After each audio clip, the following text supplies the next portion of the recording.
Buenas tardes a todos, buenas tardes a todas. Gracias por estar aquí con nosotros. No tenemos micro, así que si en algún momento no escucháis, lo decís para que proyectemos un poco más la voz, pero bueno, en principio creo que somos un sitio recogidito y nos escucharemos bien. Así que nada, bueno, como os decía, muchísimas gracias por estar aquí esta tarde. Soy Mónica Dan, soy editora de Aguilar, de Penguin Random House, y quería pues agradeceros que paséis con nosotros esta tarde calurosa y preciosa de primavera para hablar de un tema tan interesante y para recibir un libro tan impresionante como este que ha escrito Marina. Bueno, hoy ha llegado a las librerías el libro oficialmente, y es un libro que además de leerse, como todos los libros, te atraviesa y te hace atravesar también un poco toda esta historia, la historia de Marina.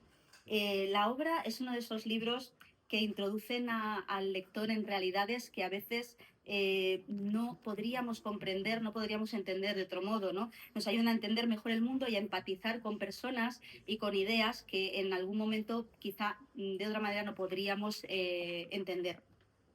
Todos tenemos en mente pues relatos de este calibre como Unorthodox, no sé si alguno de vosotros lo conocéis, pero bueno, es un relato de una mujer judía, ¿no? Y de cómo se enfrenta pues a una situación de ultraortodoxia y cómo sale de esa situación, ¿no? Y quizá esto nos parezca como un relato muy exótico, ¿no? Algo que no va con nosotros, que está muy lejos, pero es sorprendente cómo a veces relatos de este calibre o relatos tan exóticos como este pueden estar mucho más cerca de lo que nos parece, ¿no? La vida privada es muy fácil mantenerla en silencio, ¿no? Todos conocemos estas cosas que, pues parecían muy normales, o sea, todos en la vida privada tenemos este tipo de experiencias, ¿no? Es muy fácil mantener los silencios en la vida privada, pero es muy difícil mantenerlos en la vida pública y mucho más mantenerlos si eres una institución internacional, global. Sin embargo, el Opus Dei ha sido una institución que ha logrado mantener ese silencio institucional, esa preservación de toda su intimidad durante muchas décadas. Y por suerte para nosotros, en los últimos tiempos hay gente como Marina, gente como Gareth Gore, gente como las 43, que están levantando la voz y que están dando una perspectiva diferente sobre la institución y sobre sus vivencias, ¿no? Que es muy importante tener una perspectiva de 360 grados sobre cualquier circunstancia de nuestra vida y cualquier cosa que queramos conocer de verdad en contundencia, ¿no? Bueno, yo no quiero hablar mucho más del libro. Sí que quiero decir que es un libro profundamente literario, que más allá de afrontar un tema como es este, lo hace desde un punto de vista muy literario, que es gustoso de leer, que os va a encantar y que a través de esta voz de Marina que se mueve entre el humor, la ironía, la lucidez, nos invita a entrar en su obra, en esa obra que es un escenario, su vida, donde todo lo que ha vivido, ha asumido, viviendo en una familia, en un entorno muy cercano al Opus Dei, no ha sido cuestionado, ¿no? Y quizá esta obra, este libro, rezuma una pregunta que creo que es importantísimo y que creo que se hace desde el principio y que vertebra toda la obra, que es hasta qué punto somos nosotros quienes creemos ser e interpretamos un papel que otros han escrito para nosotros, ¿no? Quizás ese sea el tema más profundo de este libro y no quiero contaros ya más porque para eso están Marina y María, a la cual le agradezco muchísimo también que esté aquí y os van a contar muchísimo más sobre él. Gracias.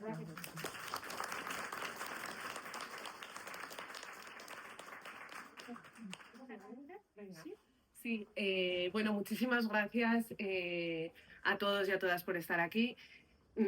Quiero agradecer en primer lugar a la editorial Penguin, al sello Aguilar, a Mónica Dan y a David Trías y bueno, todo el equipo de promoción, de marketing, Teresa Urbistondo, que está por ahí también, a todo el mundo que se ha implicado con este proyecto.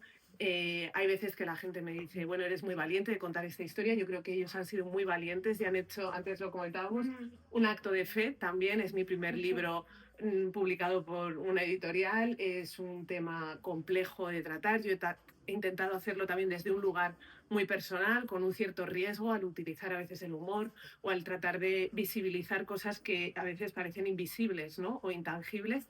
Y la verdad es que creo que el resultado no solo refleja lo que yo he querido hacer, sino lo que me han ayudado a hacer y lo que han orientado con una confianza absoluta y una libertad creativa total, ¿no? Entonces estoy súper agradecida de haber tenido esta oportunidad. Sé que aquí hay muchas personas que también tienen su propia historia y que podrían escribir su propio libro y quizá con más fuerza que yo muchas veces o con voces que de alguna manera, aunque no estén reflejadas o historias que yo conozco, la de casi todos los que estáis aquí, ¿no? Por conversaciones y por tantas charlas, ¿no? Personales, de alguna manera, como yo no puedo recoger todo eso en un libro, espero que os sintáis identificados en algo, ¿no? Por pequeño que sea, que sepáis que vuestra voz también está aquí, que hay muchas historias que por muchos motivos no pueden ver la luz. Yo soy consciente y espero que de alguna manera este libro también lo sintáis vuestro y que toda vuestra fuerza está aquí. Me voy a emocionar porque yo se me decía, la presentación para mí es lo más importante, porque es que veo vuestras caras y sé todo lo que hay detrás, ¿no?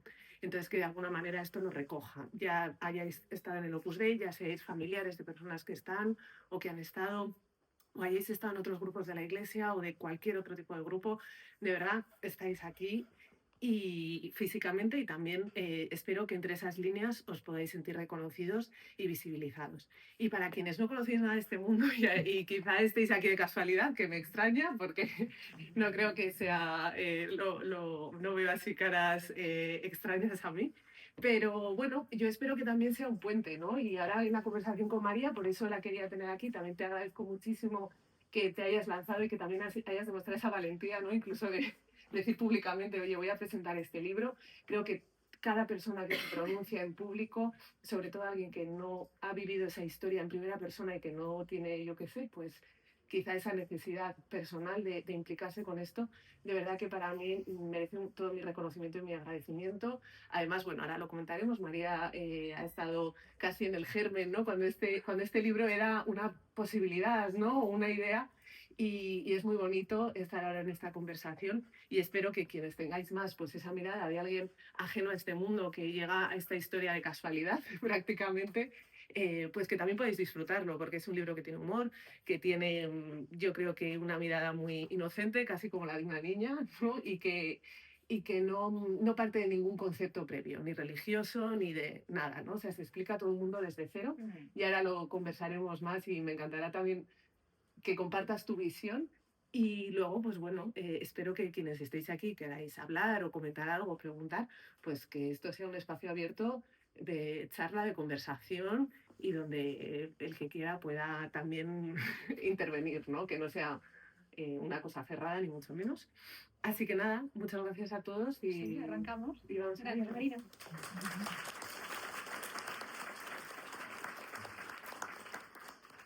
¿He puesto un poquito de agua aquí? Sí, gracias. Porque claro, esto Estoy es temblando como... un poco, ¿no? Hombre, es que... Cuidado, que este momento es muy importante. Yo te he traído una cosa, Marina. Porque sepáis un poquito... ¿Por qué me eligió Marina a mí? Yo estoy al lado opuesto de Marina. En todos los sentidos, ¿no? Sí, sí. De contexto, completamente del otro lado, ¿no? Entonces, siempre he tenido como un interés especial en seguir la historia de Marina, ¿no? Porque yo sí creo que es importante eso, que nosotras dos nos conocimos este día, 17 de abril de 2021. He encontrado el mail. ¿Sí? He encontrado el ¿En mail. serio? He encontrado el mail. Ese Qué día fuerte, fue un día en que me llegó un mail. Yo trabajaba en una fundación, dirigía una fundación de emprendimiento cultural y de pronto entra un mail de una tal Marina Pereda que presenta un proyecto para que lo financiemos de un libro que se llama La Obra. Y nosotros lo que financiábamos eran proyectos de emprendimiento cultural que cambiaran historias, o sea, que mejoraran la vida de las personas, ¿no? Entonces tenía que haber un reto social detrás. Lee los retos, lee los retos. Ella los puso. Justicia social, género y feminismos, educación, juventud, pacifismo, infancia y adolescencia. Claro. O sea, grandes retos, ¿no? Bien hecho, Marina, de Bien 2021. hecho, Marina. Bien hecho, Marina. Entonces, No me Marina... acordaba de esto. O sea, esto es para ti. ya, Es que lo he encontrado. Qué Me guay. costó... la obra se llamaba. Digo, ¿la obra? Esto es una obra de teatro. Esto es una obra de teatro. Pa'lante, pa'lante. Esto es interés, pa'lante. Cuando ya empezamos a ver los vídeos, hostia, esto es del Opus Dei, ¿eh? Menudo marrón. Llegaste a casi a la final, hizo un pitch con un jurado y ahora te voy a contar algo que nunca te he contado, pero lo he esperado hoy. Sorpresa, sorpresa. Sí, estaba entre las finalistas y hubo un gran debate en el jurado, porque elegir el proyecto de Marina implicaba un posicionamiento institucional de la fundación. Y se decidió que no. Se decidió que no lo apoyábamos. Si bien decidimos que íbamos a seguir a Marina y que íbamos a ver qué otras maneras podíamos tener de acompañarla. Cuando yo he contado en mi LinkedIn, que yo arraso en LinkedIn, que iba a presentar el libro, nadie me ha dado like. O sea, me tengo que hacer una sesión de terapia. Nadie me ha dado like. O sea, lo que quiero decir es que no es fácil esto. Y que el hecho de posicionarse tiene una implicación silenciosa. No sabes muy bien hacia dónde va la historia, ¿no? Entonces, yo lo que quiero es tanto agradecer a la editorial como a ti, Marina, de que los que estamos quizás muy lejos de una vivencia muy personal, nos la estéis acercando y la podamos descubrir de una manera fácil de entender, porque siempre sobrevuela, pero no tienes manera de poder ni preguntar, ni profundizar, es difícil. Entonces, gracias, ¿no? Y que me permitas hoy poder hablar contigo y compartir, ¿no? Pues es un regalo. ¿Sí? Entonces, Marina, hay una frase en el libro que dice, ¿no? Ya empezamos. Venga, sí, sí. Que es un noviazgo de 10 años con Dios, no ha sido fácil, ¿verdad? Entonces, a mí me parecía que, sí, ha sido fácil, ¿qué habrá pasado? Entonces yo quería empezar sobre todo, claro, todos conocéis el contexto, pero a mí yo siempre he necesitado entender un poquito cuáles han sido esas reglas, esas normas, cuál es ese contexto, ¿no? Y sobre todo, la pregunta es, ¿cómo una niña que entra en una organización a los 14 años y sale con 25, toma la decisión de entrar? Yeah. O sea, ¿cuál es ese contexto del lugar familiar que te hace a ti, Marina, tomar una decisión? Hay un momento en el libro en el que Marina decide que sí, y lo decide ella, ¿no? Y dice, no, yo voy a escribir. ¿Cuál es el contexto en el que tú te encuentras para que decidas que ese es el lugar que quieres ocupar? Yo creo que en el libro, ya lo veréis, no sé, creo que hay personas que habéis leído el libro, otras que no, entonces hay distintos... voy a intentar no hacer muchos spoilers, ¿no? Y yo creo que lo más importante, y sobre todo teniendo en cuenta que muchos quizá conocéis más o menos mi historia y el contexto, quizá otros no, lo voy a intentar explicar desde cero, haciendo ver que nadie sabe nada, ¿no? Pero creo que lo más importante es la manera de contarlo, ¿no? Porque cómo alguien llega con 14 años a ese punto de decir yo me comprometo con Dios en celibato para el resto de mi vida, creo que es algo que solo se explica dando mucho contexto, ¿no? Aquí siempre hay dos caras para mí. Una cosa es cómo alguien llega a ese lugar de, podríamos decir, tomar esa decisión o por lo menos actuar y ejecutar, ¿no? Una petición por escrito, pero también porque hay una institución, ¿no? Que concede esa admisión, porque hay una institución con una estructura que permite y que potencia que niños puedan decidir esto, porque yo podría haber tenido en mi casa la ensoñación o la ilusión de formar parte del Opus Dei y que yo hubiera ido y me hubieran dicho, no, estás loca, con 14 años, ¿a quién se le ocurre? No, hombre, esto podría haber pasado, ¿no? Dentro de todas estas historias alternativas que una niña puede plantear en su imaginación, esta podría ser una. Esta historia de no, eres muy pequeño y tal, yo nunca la he visto en el Opus Dei. Esta reacción de, oye, pues vamos a hablar con tus padres, ¿no? Porque eres tan pequeña que se te ha ocurrido esta idea tan estrambótica que habría que hablar con tus padres, tal, ¿no? No.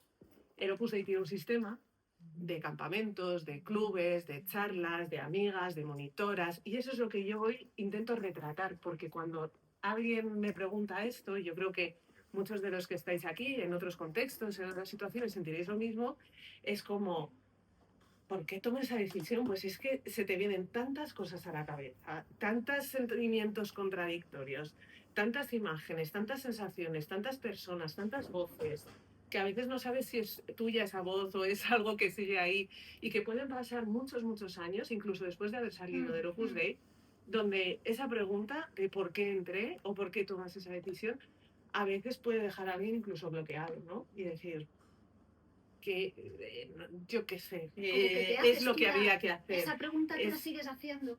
Yo no, Quizás tengo la tienes respuesta. una respuesta. Me gustaría que cada uno tuviera su respuesta y creo que el personaje de Marina, ¿no? Ese pequeño personaje que construye, porque soy yo, pero tampoco es que en el libro, para que también lo sepáis, no es que yo haga una terapia y me abran canal, sino que construyo ese personaje, esa Marina niña adolescente, que de pronto dice, pues sí, esta debe ser mi llamada y he nacido para esto, ¿no? Y cuando ya empieza a actuar y a entrar en esa vida, pues claro, cambia de plano, ¿no? Como Dorothy, que empieza Sí. ese camino en el Mago de Oz y que dice, bueno, ¿a dónde me va a llevar este camino de baldosas amarillas? ¿Dónde llegaré? Y ahí es donde se empieza a descubrir un mundo que quizá de fuera y sin mucha información para un adolescente puede parecer atractivo, pero que cuando te empiezas a adentrar, pues vas descubriendo cosas que son más oscuras de lo que parecen. Porque la institución es muy facilitadora, ¿no? Entonces, ¿qué yo me pregunto es cuando se toma esta decisión, es una decisión vocacional, hay un sentir de este es mi lugar, o hay un sentir utilitarista de me están facilitando la vida a mí, a mi familia, ¿no? El contexto familiar, el contexto, que esto me gustaría hablarlo, ¿no? El contexto económico, financiero, que la institución al facilitarte dices, uy, pues quizás tengo que seguir por este camino porque me permite también en casa que las cosas sean más fáciles, ¿no? ¿Cuánto hay de eso y cuánto hay de una decisión de vocación, ¿no? De encontrarte en ese lugar, ¿no? Bueno, todas las respuestas son correctas. ¿Cuánto hay de cada cosa? Pues esos son los ingredientes, ¿no? Y las capas de lectura y las capas de interpretación que yo también dejo abierto al lector a decir, bueno, cuando todo se facilita tanto y cuando convergen tantas cosas desde lo económico, lo social, el género, el contexto familiar, y de nuevo, una mano que recoge todo eso y que siembra y dice, bueno, a ver dónde cae, ¿no? A ver qué niña de estas que hay en este campamento, esta semilla de pronto funciona, ¿no? ¿En qué adolescente, en qué persona, incluso yo hablo obviamente de mi experiencia de adolescencia, pero sé que hay gente que incluso siendo adultos pues también funciona así, ¿no? ¿Qué factores se dan para que alguien diga, vale, aquí ha caído la semilla, ¿no? Y para mí, pues sí, conviven una serie de cosas, un idealismo, a veces cuando se hablan de factores de vulnerabilidad, por supuesto hay un contexto económico, un contexto social, también hay no tiene por qué ser algo trágico, no es que yo estuviera mal, sino que a veces se nutre también de ese idealismo, de esa mirada soñadora y de una sensibilidad religiosa, ¿no? De una sensibilidad espiritual o una sensibilidad por el arte, una ambición personal también de salir de Miranda, ¿no? Como lo cuento en el libro, que bueno, ya lo veréis, como esa cosa también de descubrir el mundo, descubrir algo mejor, y de pronto tiene esa mano, aparece esta gran mano invisible, enorme, que parece calentita, que parece agradable, que parece que con un chasquido de dedos tienes una beca, con otro chasquido tienes una casa donde vivir, tienes un trabajo, ¿no? Entonces, claro, una fuerza superior, que podríamos llamar Dios o podríamos llamar abuso psicológico, acaba arrastrándote por un tobogán hasta los brazos pues bueno, de una institución. O sea, entonces, ¿las familias vinculadas al Opus son familias de clase alta? Eso se dice siempre. Ya. ¿No es así? Sí.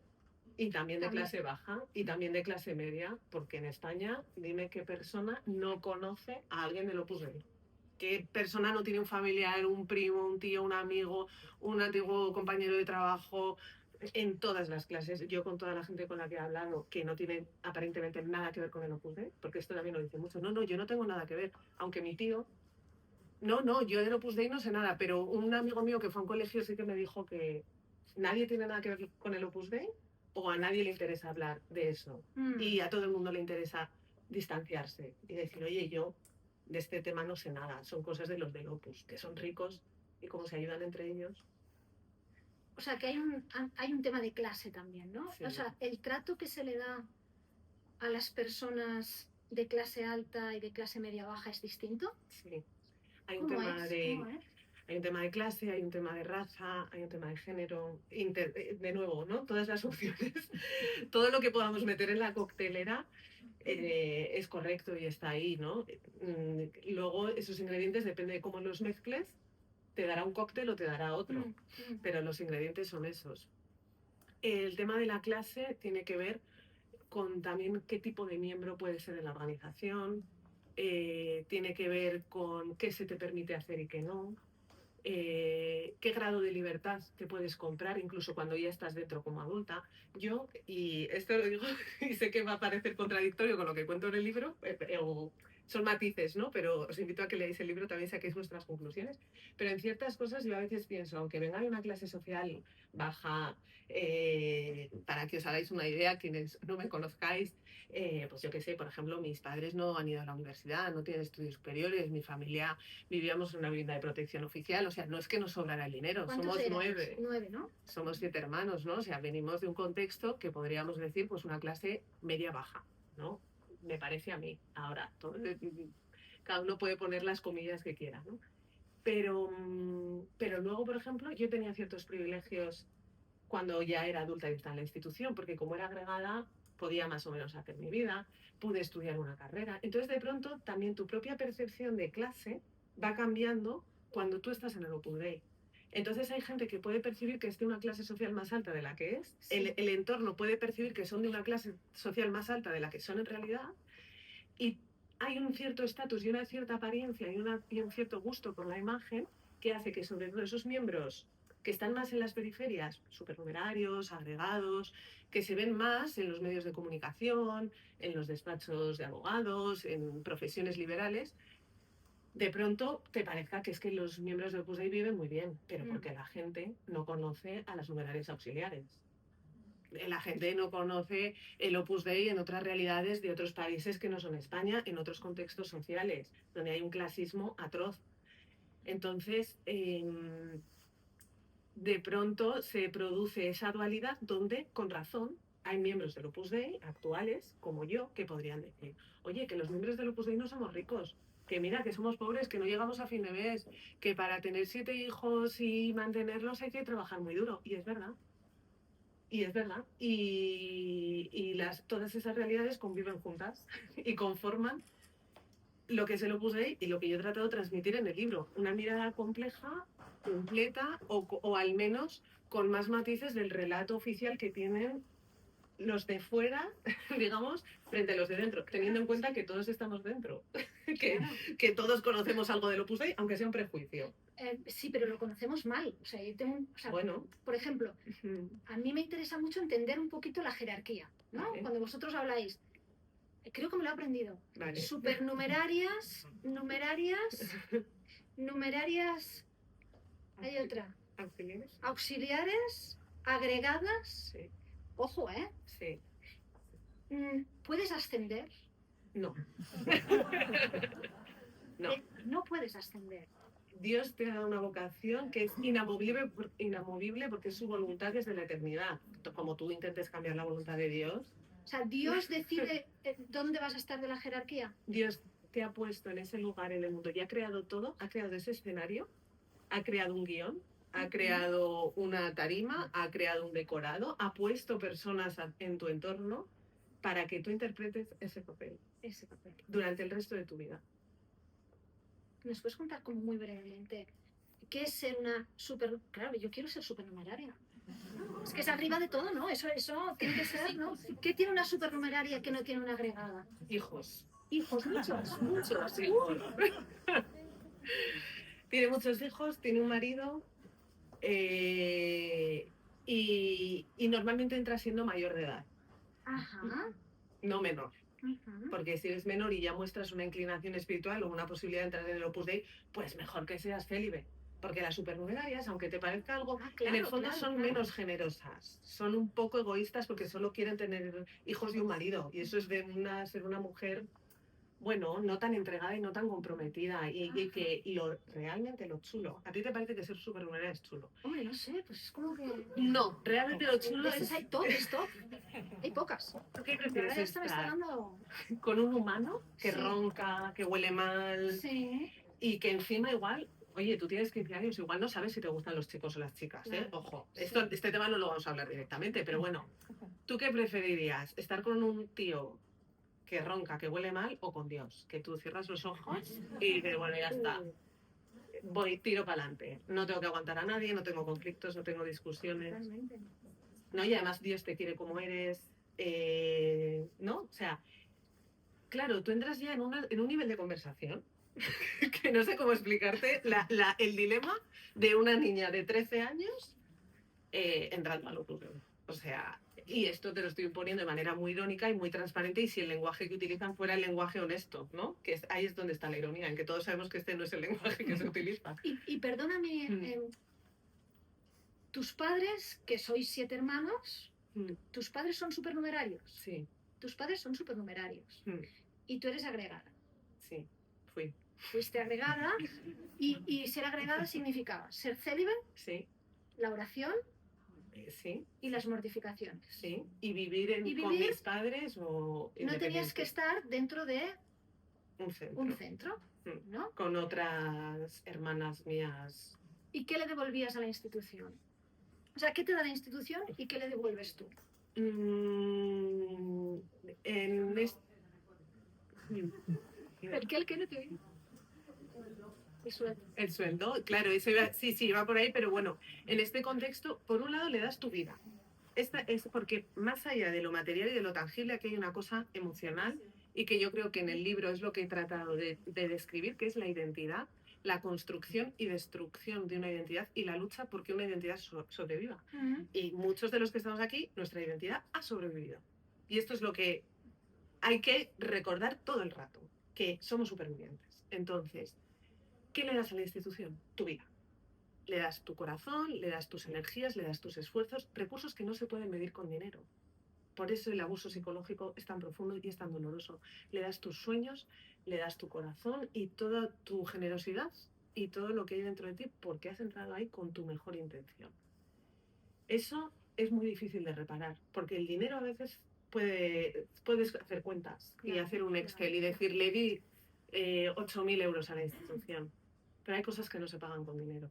Y por eso, ¿no?, el arte y el estar aquí es tan importante. Entonces le das tu vida a la institución. Todo el mundo de una manera u otra se lo da, pero es verdad que cuando eres un miembro célibe y estás a ese nivel de entrega, incluso yo, que a veces racaneaba un poco el sueldo y decía, no voy a dar todo, porque yo mentía un poco para sobrevivir, y esto lo cuento en el libro, o sea, de alguna manera tienes que hacer la trampa porque si no tu identidad se asfixia hasta tal punto que yo no era capaz. Es que no era físicamente capaz. Y entonces decía, bueno, estos euritos me los llevo yo para casa.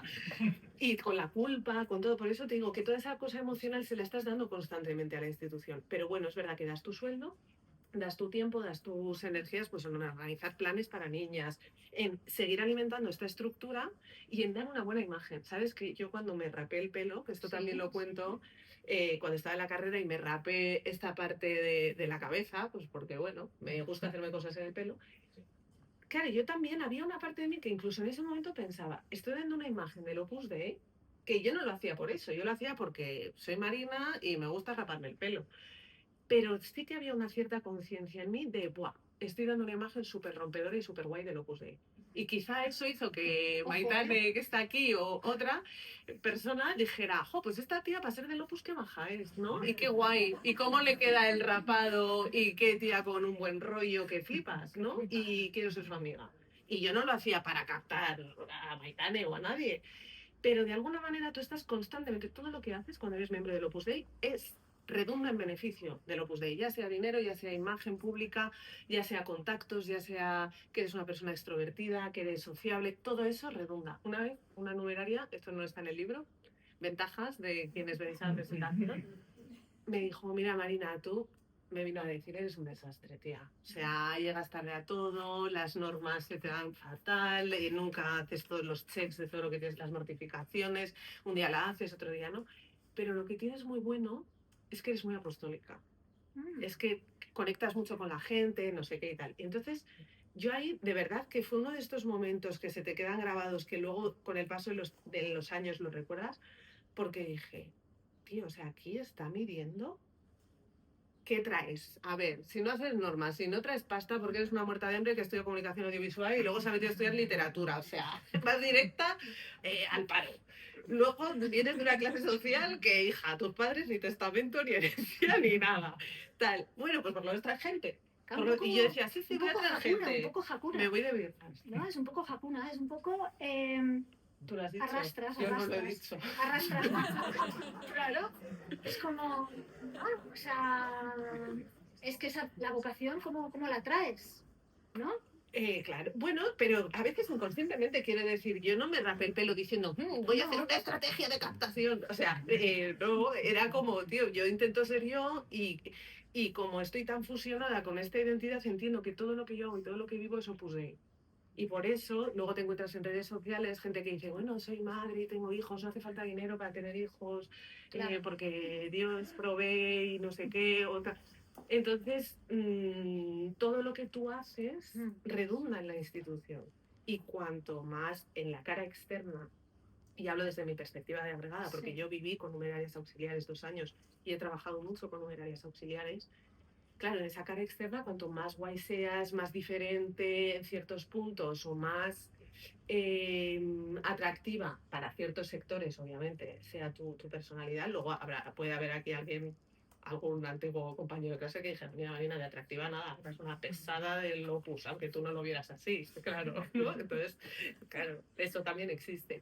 Pero quiero decir que todo el mundo de alguna manera u otra da algo. Entonces, en esa capa externa, en ese rol que yo tenía de niña becada por el Opus con esa mano que conseguía milagros así sobre la marcha, yo daba eso. Y luego hay personas, pues por ejemplo, como las numerarias auxiliares, que dan su fuerza, su energía física, su trabajo, su todo, sus horas, su tiempo libre, sus ganas también, su cariño hacia las niñas que iban al club.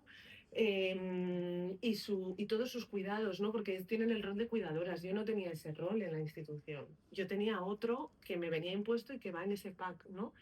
Entonces, cada uno da en función de su categoría y un sustrato común, pero bueno, y si luego ya vamos a los hombres y vamos a otras categorías, pues entramos en otras cosas. Pero está tan definido el pack, ¿cuál es el kit de qué entra dentro de tu vocación y qué provees y qué es lo que llevas ahí? Y son tantas cosas tan complejas que yo de verdad en el libro, o sea, he intentado hacer un retrato de todo esto. Sé que no es perfecto. También aviso a navegantes, o sea... Bueno, sabes tu realidad. Exacto, o sea, habrá cosas que no estén búsqueda, ahí y tal, y espero que más gente pueda complementar esta historia o añadirle o quitarle cosas, ¿no? Estaba pensando ahora, digo, ¿hay sororidad en el Opus?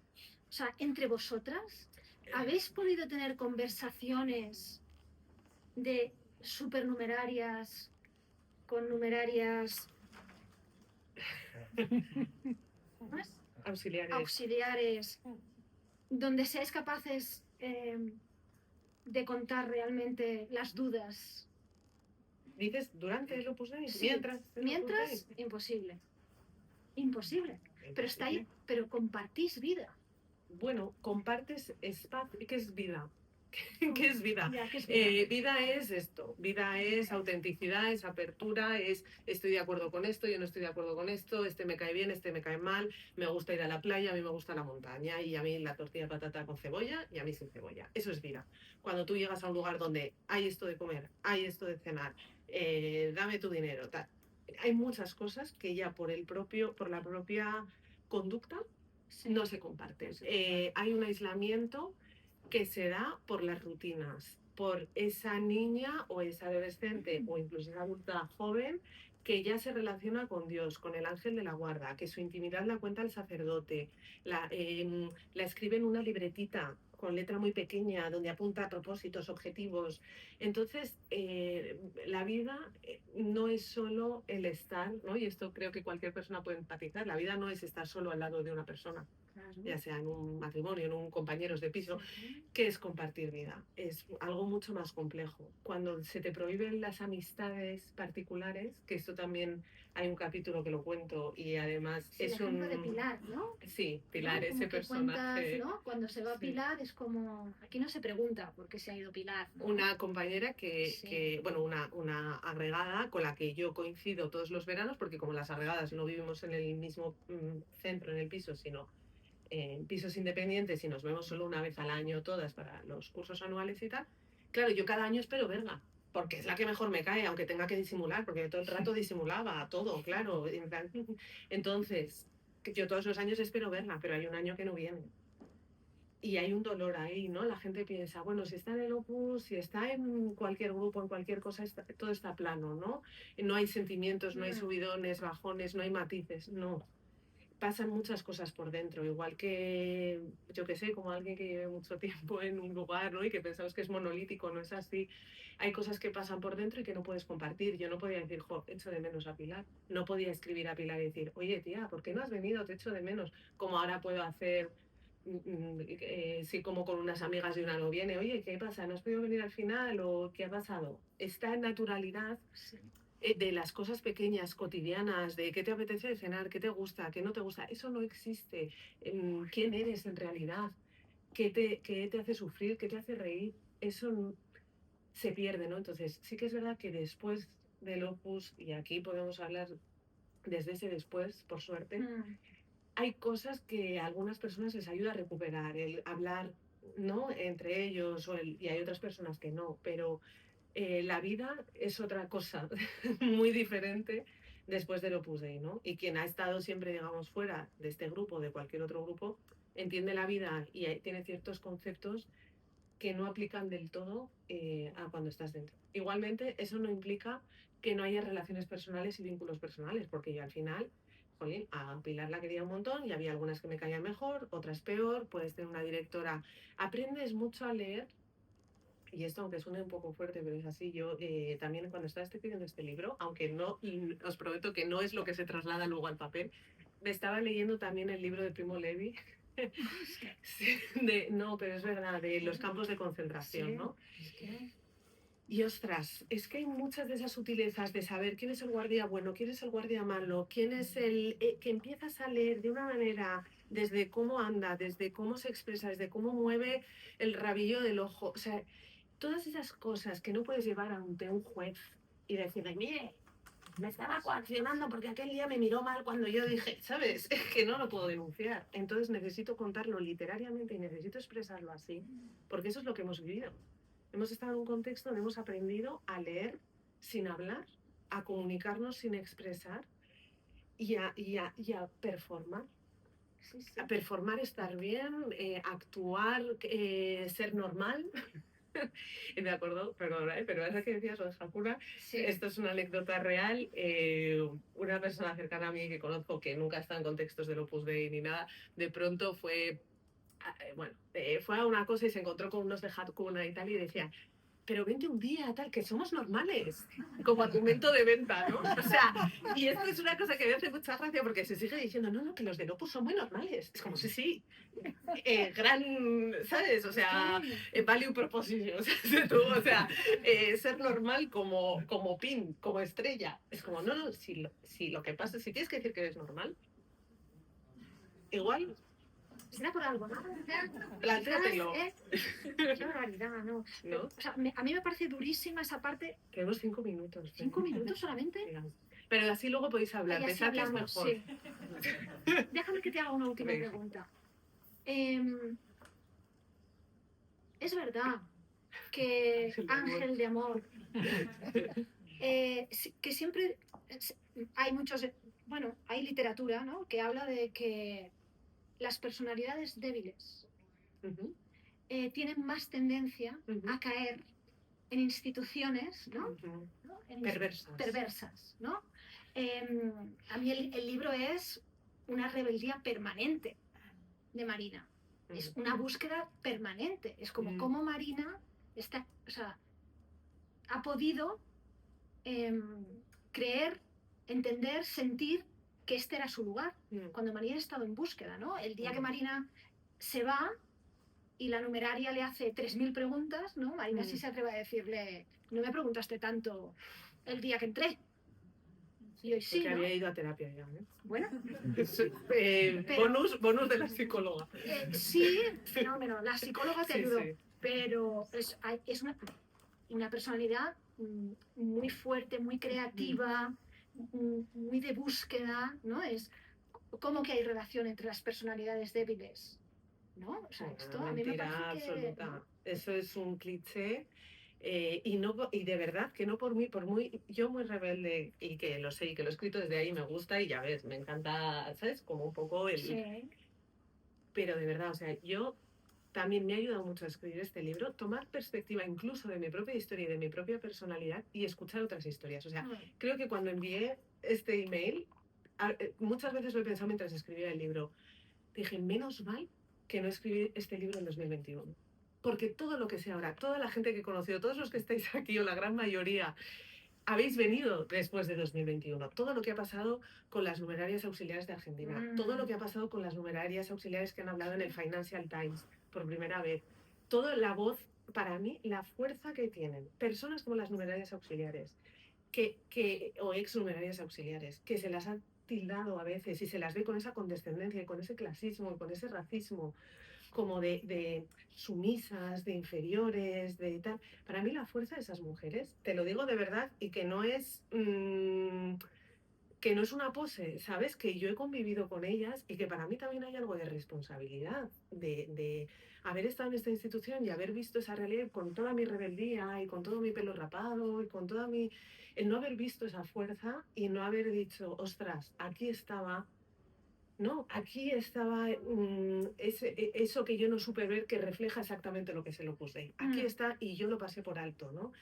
Entonces, el haber hecho todo este trabajo posterior de escucha y de nutrirme y no solo las numerarias auxiliares, también numerarios, supernumerarios, toda la gente que he conocido después, gente del colectivo LGTB lo ha pasado fatal estando en la institución y después volviendo a su casa con situaciones familiares difíciles, o sea, yo de verdad he intentado en este libro decir, mi fuerza no viene solo de mí, porque no existe una personalidad débil, no existe una personalidad fuerte, todos somos fuertes, débiles, ¿no? Es como el Mago de Oz, que también para que lo sepáis, es algo mini spoiler, es un poco el cierto hilo conductor, ¿no? Todos, a uno le falta el cerebro, a otro le falta el corazón, o percibe o cree que le falta el cerebro y otro cree que le falta el corazón, ¿no?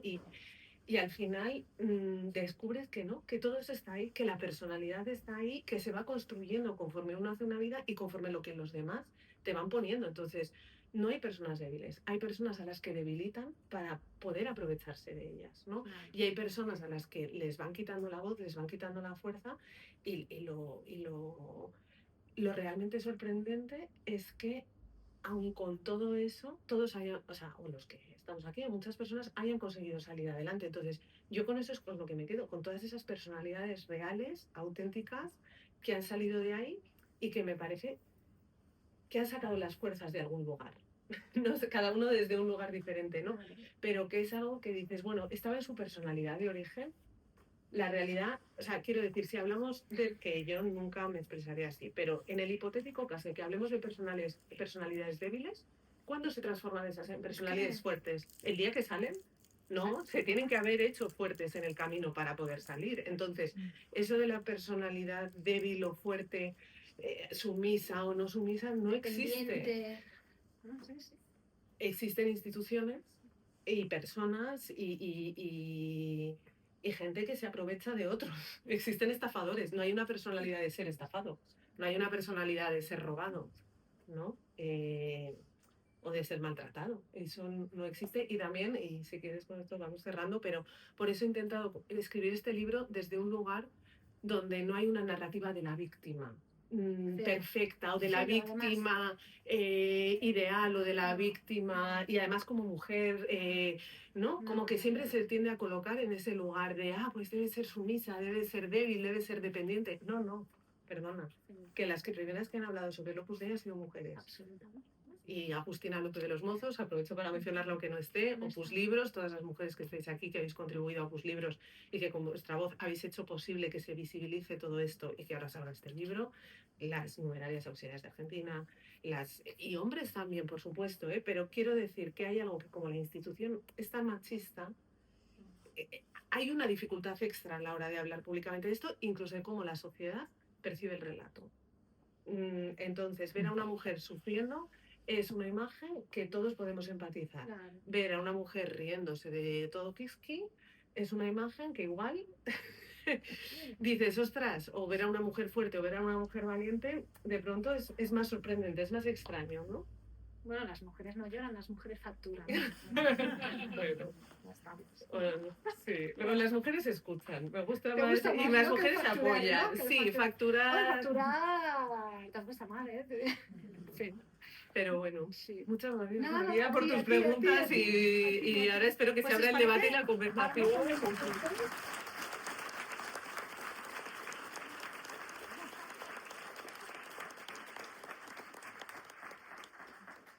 Pues si os parece, y queréis levantar la mano, queréis compartir lo que queráis. Ay, hay una cuenta de Instagram que se llama @hablemosdelopusdei, que tiene 500 seguidores, pero que la ven una media de 30.000 personas al mes, ¿vale? Es que No siguen la cuenta porque la gente tiene miedo de que Es les vean seguir la increíble. cuenta, ¿vale? Podéis seguirla o no seguirla, podéis cotillear. Y Teresa hace los reels. @hablemosdelopusdei.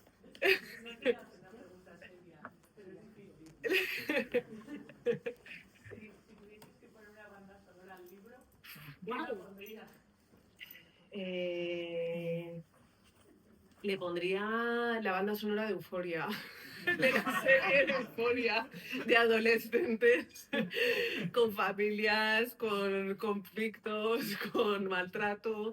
Es un poco dura, pero a la vez tiene algo que te engancha. Yo creo que el libro engancha un poco. El libro Es adictivo.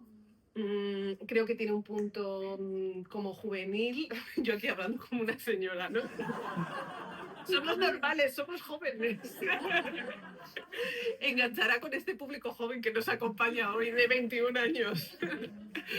Pero no, he intentado que lo pueda leer alguien que venga del mundo, no sé, que tenga 20 años o que esté en la carrera. No he intentado que tenga ese punto de coming of age, o de, ¿no?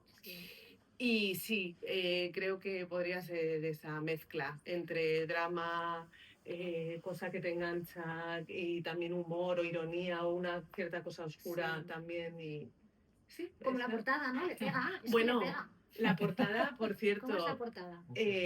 Bueno, ahora levantad la mano, por si no me enrollo, pero es que está Maitán, Cristian, Cristina, bueno, y otras personas que, sin ser artífices de la obra de teatro, pero fueron a verla y apoyaron desde el principio este proyecto que lo cuento en el libro también, que fue una obra de teatro que se hizo con 0 recursos en la pandemia, con una compañía amateur de 4 personas que dijeron, Marina, nos da igual todo, no tenemos nada que perder y todo que ganar y vamos a contar tu historia como sea. Entonces yo, gracias infinitas, porque esta suma de gente que se ha ido sumando a estos proyectos es lo que ha hecho que estemos aquí.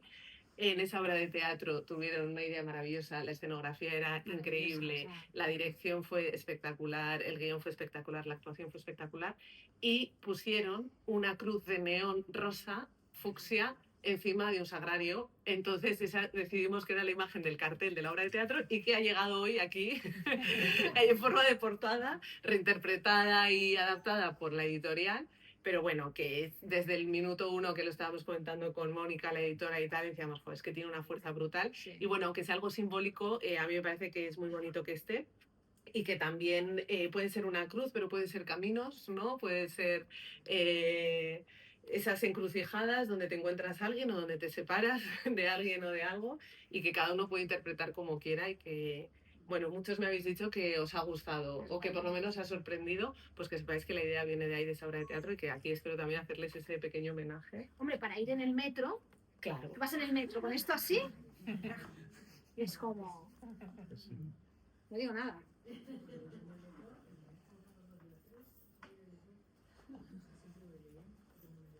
Marina, Sí. perdona, yo quería darte las gracias en nombre de muchas personas que durante muchos años hemos estado silenciadas, hemos estado con miedo y no nos atrevemos a dar el paso de hablar porque sabemos que la gente que está dentro no nos entiende, que la gente que está fuera tampoco, porque entonces, bueno, un poco gracias por darnos voz a todas estas personas y sobre todo en el documental también, no sé, que fue muy impactante para gente que no pensábamos que este momento nunca iba a llegar. Y gracias por este libro también, que por supuesto recomendaré a toda mi familia.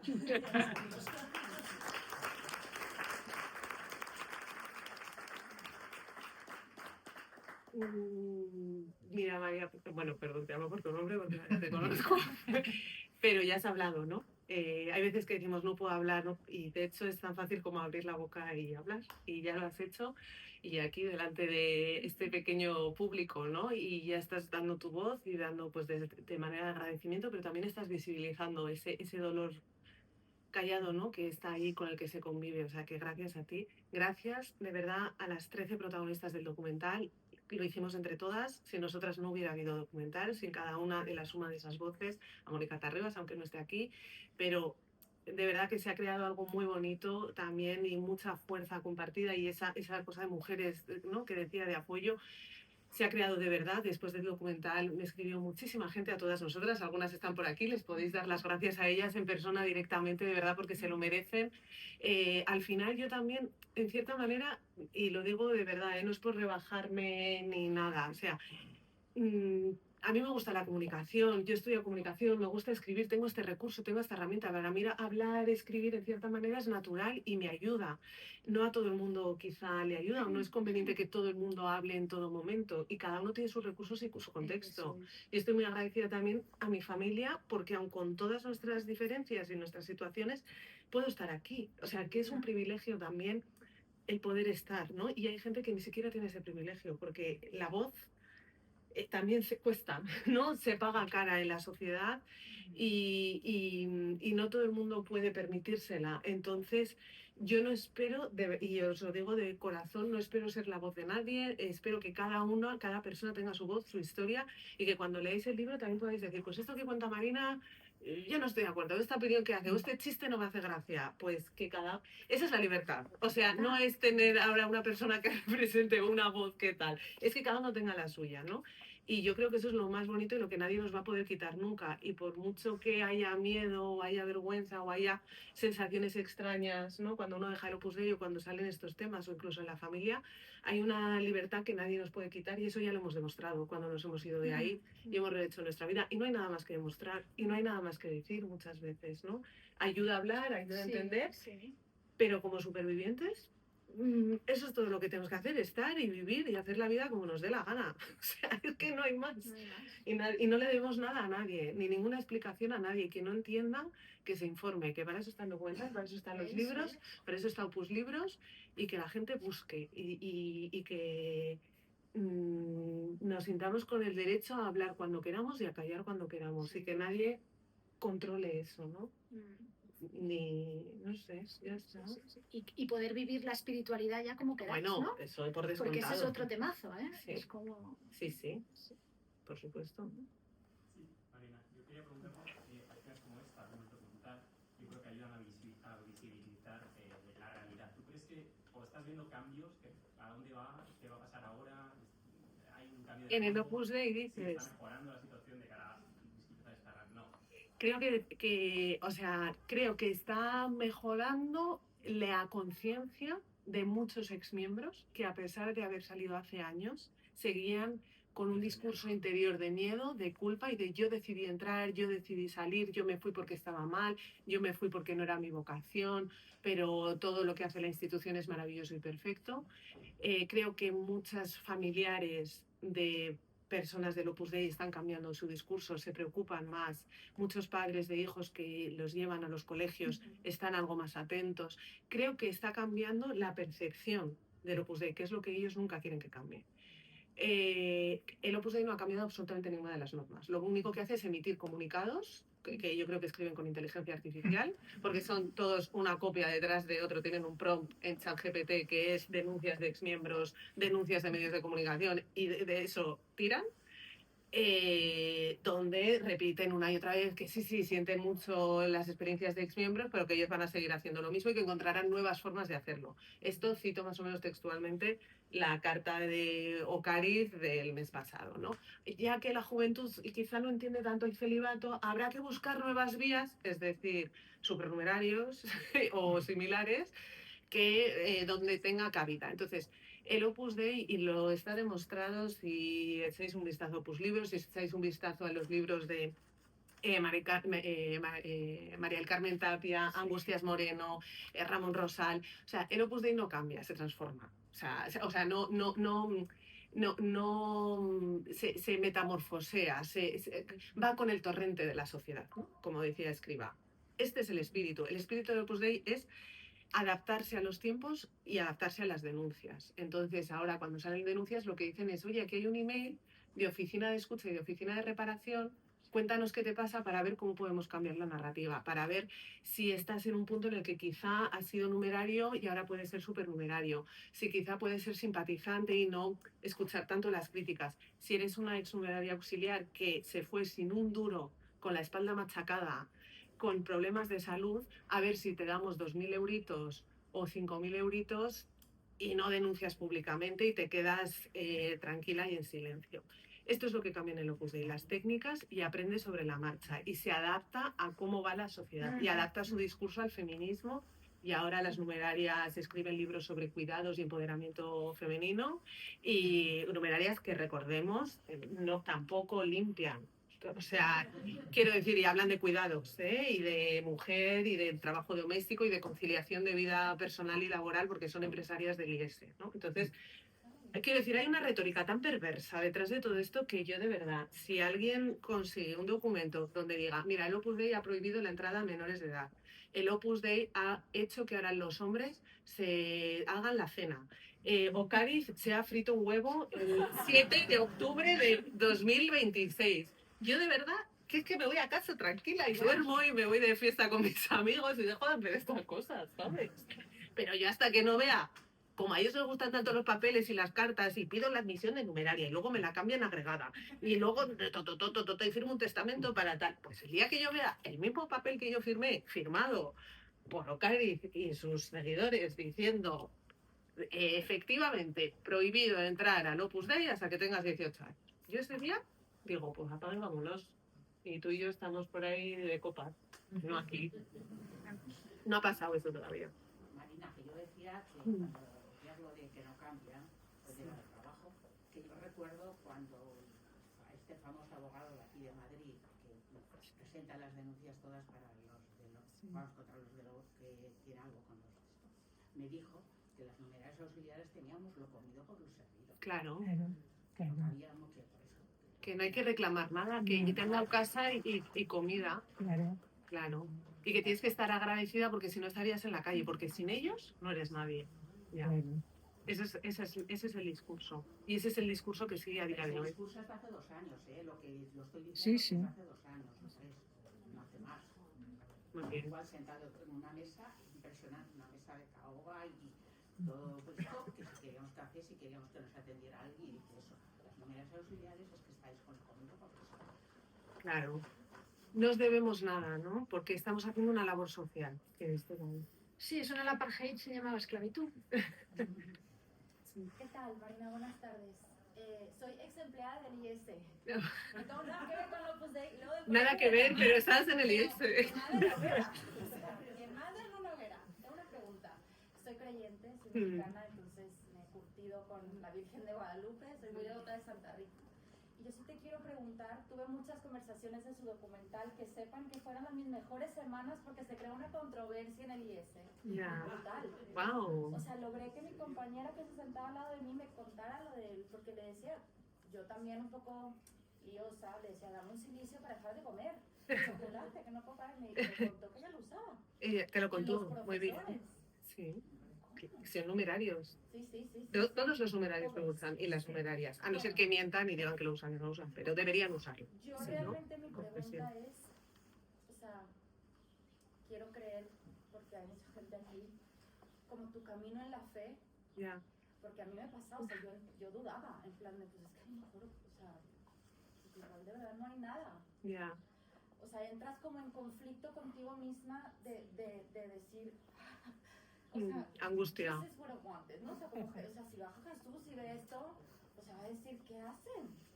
Sí. Yo, en mi cabeza, yo Sí. decía, No ha bajado de momento. pues no, todavía no, porque estoy aquí, ya tengo quemada en la hoguera, pero, o sea, yo quería saber como desde tu Ya. experiencia, ¿cómo le llaman el trayecto, no? Que no es lineal, que hay altos y bajos.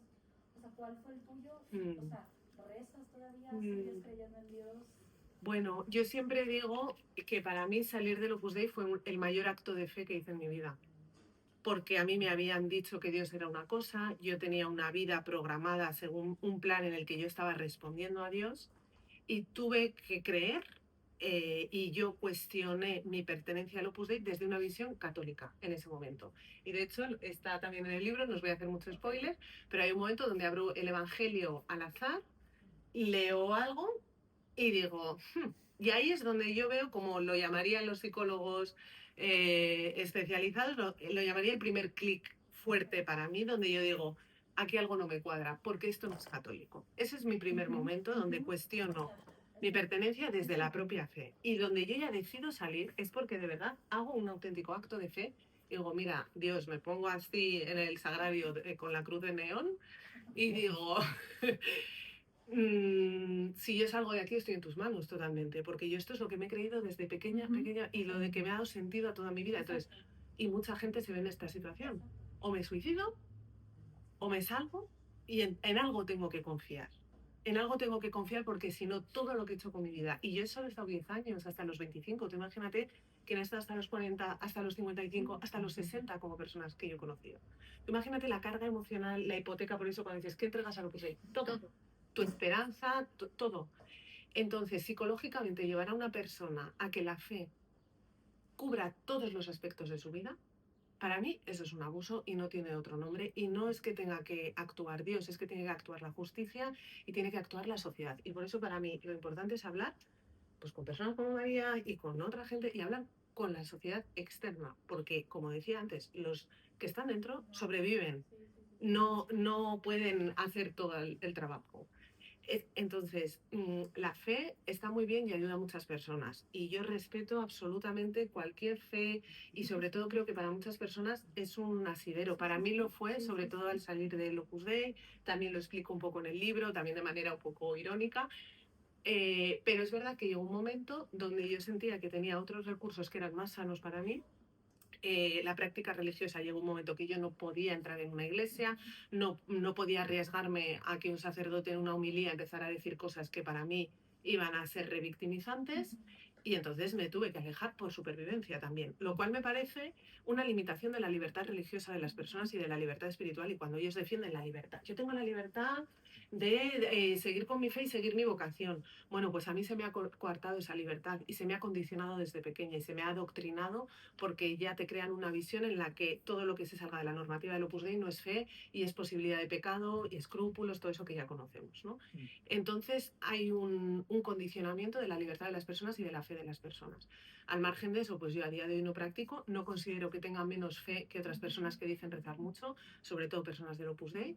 Considero que he tenido más fe en las personas, en la humanidad, en la sociedad, en el mundo y en lo que veo y lo que palpo. No soy atea, tampoco practico, y creo en una fe con obras y de verdad, y con personas que actúan, no que tienen palabras bonitas. Entonces, si esa fe te lleva realmente a actuar y ayudar a otros como a otros les lleva a la solidaridad y no necesitan a un Dios, pues genial. Si esa fe te lleva a justificarte, a defenderte y a abusar de menores, no la quiero ni en pintura.